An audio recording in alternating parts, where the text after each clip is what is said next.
British Columbia Institute of Technology acknowledges that our campuses are located on the unceded traditional territories of the Coast Salish nations of Musqueam, Squamish, and Tsleil-Waututh. From the Broadcast Center at BCIT's Burnaby Campus, this is All Talk Radio. You're listening to 1680 The Crow.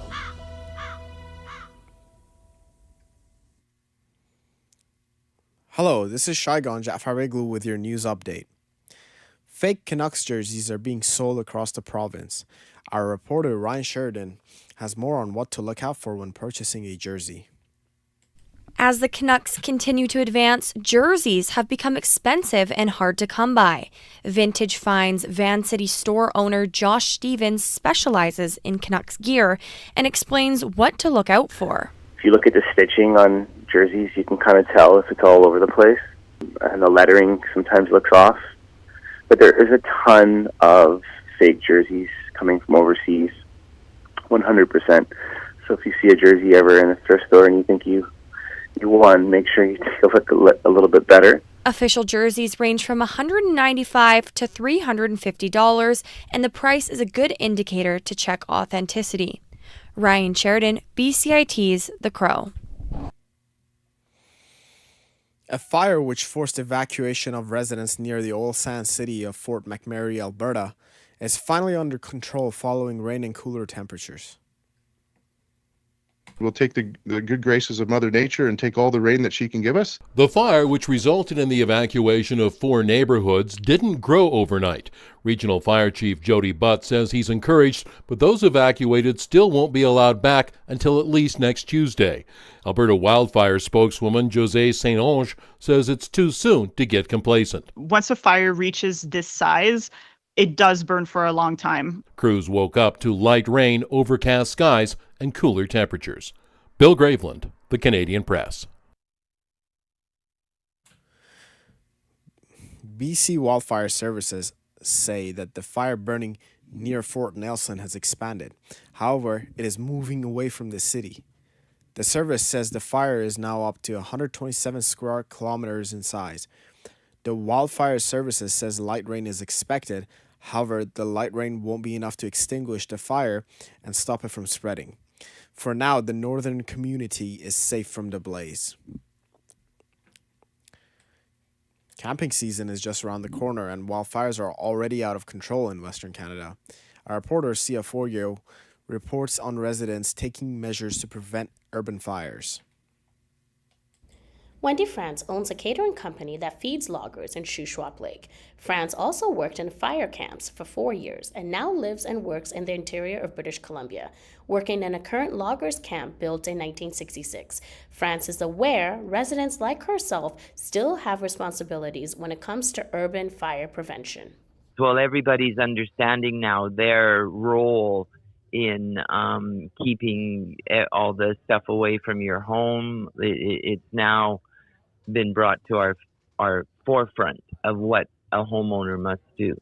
When it comes to her business, France is very strict on safety rules when on site. Clearing and being aware, being fire smart. For myself, I have the big cans for the cigarette smokers. They are only allowed to be in a certain area. Things have drastically changed for her community since the evacuation that took place 2 years ago. Like, life has changed here where we are.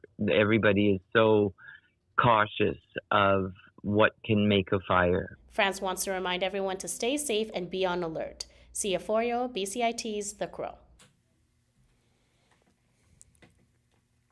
The Vancouver Park Board is placing water fountains and bottle filling stations to prepare for the summer.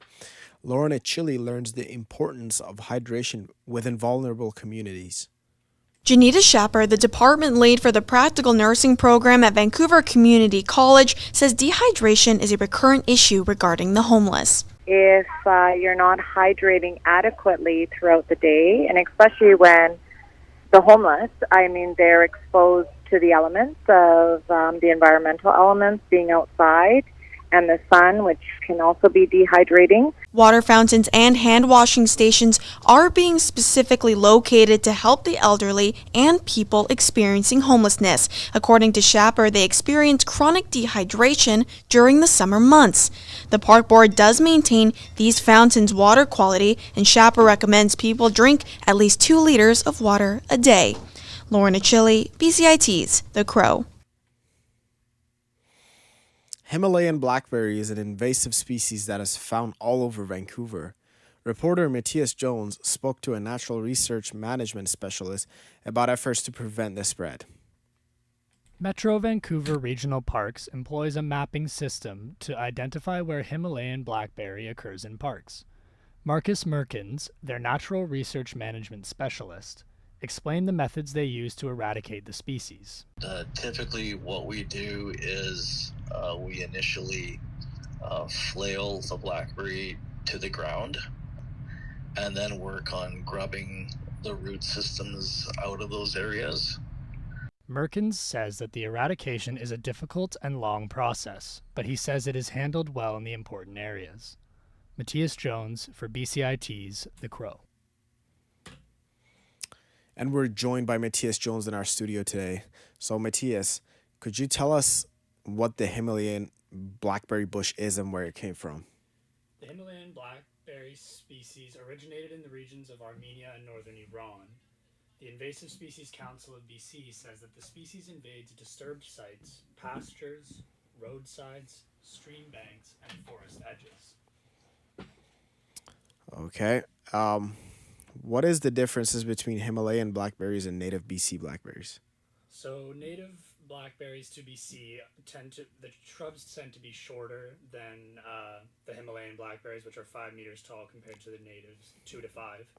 And the berries, the native ones, are slightly smaller than Himalayan blackberries, as well as the flowers are distinguished differently. The native ones are white with purple edges, and the Himalayan blackberry bushes are white with pink. Okay, thank you, Matthias, for your answers. All right. And now moving on. A study by Canada's National Housing Agency shows that housing starts aren't keeping up with available construction resources. Canada Mortgage and Housing Corporation estimates Canada has the ability to build 400,000 homes per year, which is 2/3 higher than 2023. CMHC Vice President says restrictive regulations are holding housing starts back. When it comes to permitting process, that plays a big role. When it comes to densification and zoning, it plays a big role. When it comes to development charges, it plays a big role.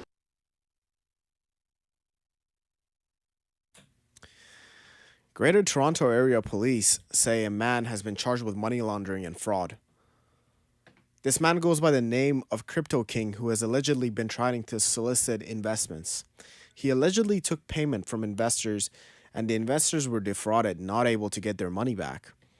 Police launched an investigation into Crypto King following fraud complaints in July 2022. After months of investigations, police have charged King, according to Durham Regional Police Chief Peter Mohera. Ontario has issued a warning to Toronto Public Health's top doctor to drop the drug decriminalization application. In a letter sent, Health Minister Sylvia Jones says the province is 100% opposed to the application. I think the government needs to realize people are dying, and we need to declare substance poisoning as a public health emergency so the government can deploy the resources we need for harm reduction, for treatment, and for decriminalization with the proper constraints around it.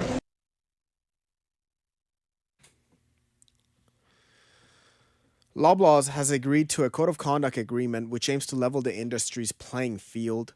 Loblaw CEO Per Bank says he's ready to sign the agreement as long as other major players do. The code now is fair and it will not lead to higher prices, and we are all about giving our customers more value for money. There's a chance of showers here in Burnaby, BC for today. Friday, it is expected to be mainly sunny, and for Saturday, there's chance of showers.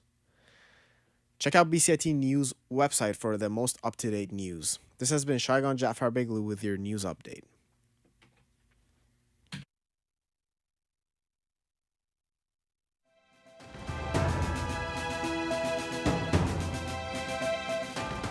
Stay tuned for more on BCIT's 1680 The Crow.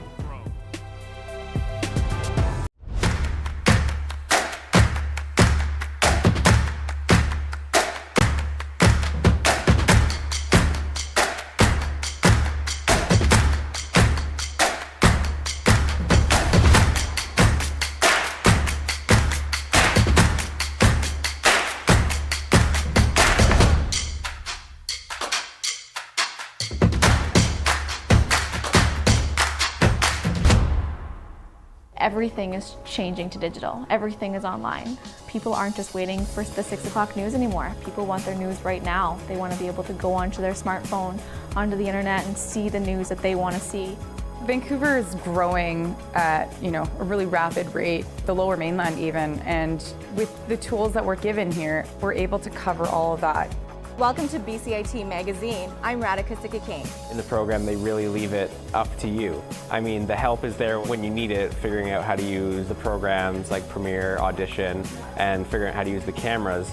But it's up to you to sort of experiment and figure out what you can do when you go out in the field. They brought candles and flowers to remember the student who lost her life yesterday. Theresa May says the international community condemns Moscow. They really make sure that you know the basics and you are able to put out a quality product. I'm Brady Tretanero. And I'm Radhika Sikki-King. Thank you for tuning in to BCIT Magazine.